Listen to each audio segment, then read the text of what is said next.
Rivlin begins meeting with parties to form the next government.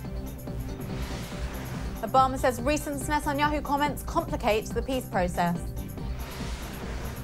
Kerry meets European counterparts over Iran nuclear talks. And 7 children die in a Brooklyn house fire.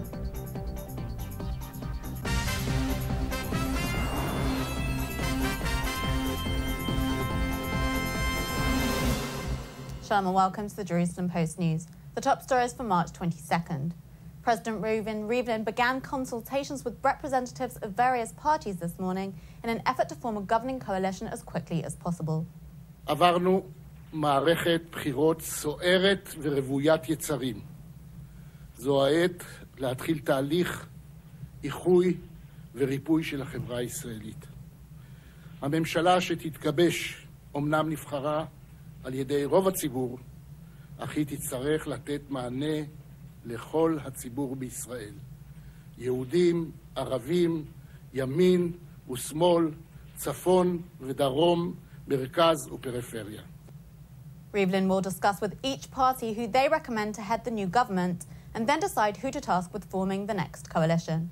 It's very likely that Prime Minister Benjamin Netanyahu will be tasked with forming the next government, as his Likud party received the most mandates in last week's election by a large margin.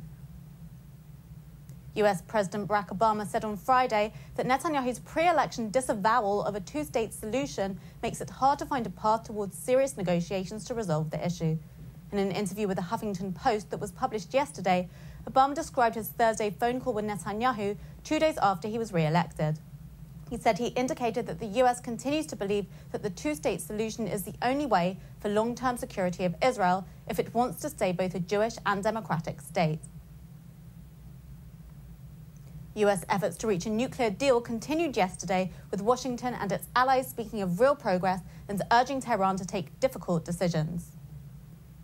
We've met together here in London to review progress in the discussions that have been going on with Iran in Lausanne. We're all agreed that we've made some very significant progress in some areas of those discussions, but there are other areas where we do not have agreement. And the time has come now for Iran in particular to take some very tough decisions if we are going to see progress made. But with just 10 days remaining until the end of March deadline for a framework agreement, Iran's Supreme Leader Ayatollah Ali Khamenei denounced US bullying in the negotiations and repeated Tehran's denial that it was seeking to develop a nuclear weapon.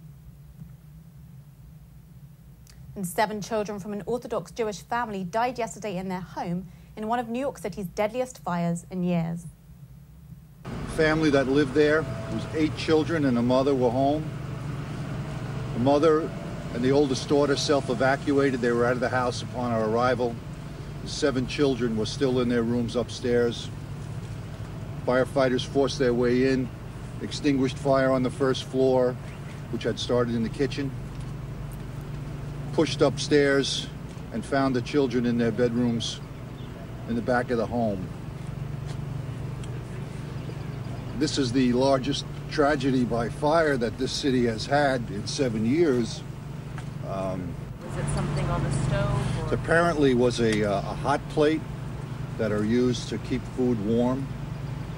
Hot plate was left on. A malfunction occurred and the fire started in the kitchen. The bodies of the 7 children will be flown to Israel after their funeral and will be buried in Jerusalem tomorrow. And that's it for today. We'll be back tomorrow with more news from Israel. Until then, shalom from the Jerusalem Post studios.